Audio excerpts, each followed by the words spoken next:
Hey guys, welcome to the Reparenting Daily podcast, your daily guide for inner child healing. This podcast helps you establish a consistent reparenting routine and is divided into 3 sections. The first is a daily reading, the second is a discussion of that reading followed by suggested journal prompts, and the last section is a peaceful meditation for closing.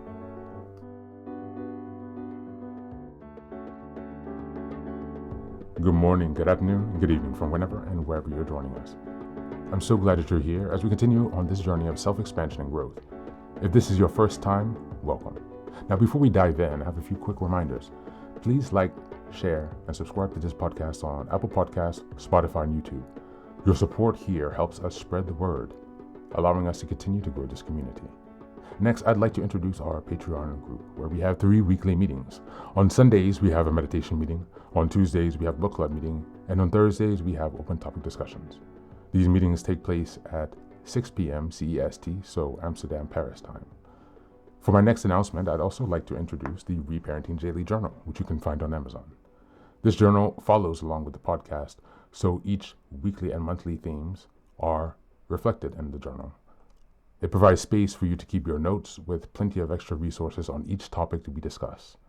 It's an excellent tool, and if you purchase it, you can join our weekly meetings for free. Just send me an email and we'll get you linked in. For the last announcement, I'd like to introduce one of my most meaningful creative projects, a 3-volume series entitled Fairy Tales for Reparenting. Now, you might be wondering, why fairy tales? Aren't those just for kids?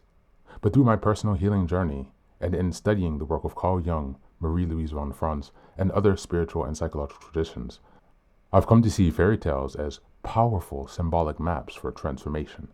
They carry deep, timeless wisdom, especially for those of us doing the hard work of reparenting ourselves. The series follows the structure of the hero's journey. Volume 1 explores the wounded child, stories of loss, betrayal, and innocence. Volume 3 is about the trials of endurance, cunning, and self-discovery. And Volume 3 is the return, stories of transformation, power, and wholeness. Each story is followed by journal prompts and space to reflect on how each story connects to your own inner healing journey. These are not just tales, they're tools. They're an invitation to connect with the part of you that still believes in magic and possibility and healing. You'll find both familiar classic and lesser-known stories from cultures around the world, offering you fresh insights and inspiration on your path. All 3 volumes are now available on Amazon. Your support means so much to me, not just for this project, but for the larger mission of helping myself and others reconnect inwardly. Reparenting is like nurturing a bonsai tree. It's not fast, it's not flashy, but with care, patience, and consistency, it will transform you. Thanks so much for being here and for supporting this work, and also for committing on your personal journey of self-expansion. Now, without further ado, let's dive into today's practice.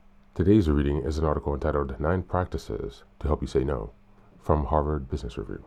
Just as a reminder, we are in July, and the theme for this month is establishing boundaries and assertiveness. We're in week 2, which is July 8th until the 14th, and the theme for this week is learning to say no. I'll read a portion of the article, and you can find a link in the show notes to read it in its entirety. 9 practices to help you say no.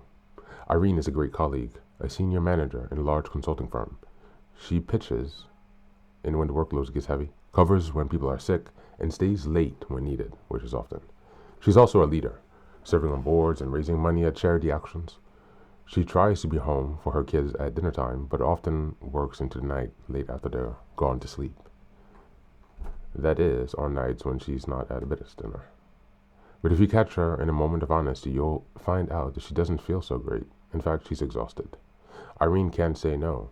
And because she can't say no, she's spending her very limited time and already taxed energy on other people's priorities, while her own priorities fall to the wayside. I have experienced the same thing myself, so over time I experimented with a number of ways to strengthen my no. Number 1, know your no. Identify what's important to you and acknowledge what's not. If you don't know where you want to spend your time, you won't know where you don't want to spend your time. Before you can say no with confidence, you have to be clear that you want to say no. All the other steps follow this one. Number 2, be appreciative. It's almost never an insult when people make a request of you. They're asking for your help because they trust and believe in your capabilities to help them. So thank them for thinking of you and making the request invitation. Don't worry, this doesn't need to lead to a yes. And number 3, say no to requests, not the person. You're not rejecting the person, you're declining his invitation, so make that clear. Number 4, explain why. The particulars of your reason for saying no make very little difference, but having a reason does. Maybe you're too busy. Maybe you don't feel like what they're asking you to do pays to your strengths. Be honest about why you're saying no. Number 5, be resolute as they are pushy. Some people don't give up easily. That's their prerogative. But without violating any of the rules above, give yourself permission to be just as pushy as they are. They'll respect you for it. Number 6, practice. Choose some easy, low-risk situations in which to practice saying no. Say no when a waiter offers you a dessert. Say no when someone tries to sell you something on the street. Go into a room by yourself, shut the door, and say no out loud 10 times. It sounds crazy, but building your muscle helps.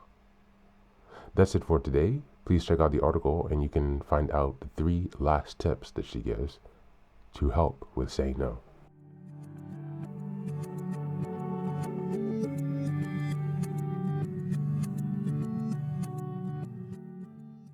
Welcome back. As children, many of us weren't allowed to say no. We were taught to be useful, agreeable, invisible, or else. That old program shows up in adulthood as chronic overcommitment, people-pleasing, and burnout. But learning to say no is one of the most sacred acts of reparenting. It's how we claim agency, energy, and self-worth. Peter Bergen's 9 practices offers a roadmap to doing this with both strategy and heart. Saying no doesn't mean you're cold or selfish. It means you're learning to prioritize what truly matters to you. At first, this might feel uncomfortable or even painful, especially if you built your identity around being the reliable one. But each empowered no is a gift to your nervous system, your future, and your inner child. As we go into the journal prompts today, number 1, which of the 9 no practices do I need to strengthen most right now and why? Number 2, what old belief or fear still makes it hard for me to say no confidently? And number 3, what would my life feel like if I said no more often to what drains me and yes to what feeds me? That's it for today. As always, thanks for being here. Take care of yourself and please do be well.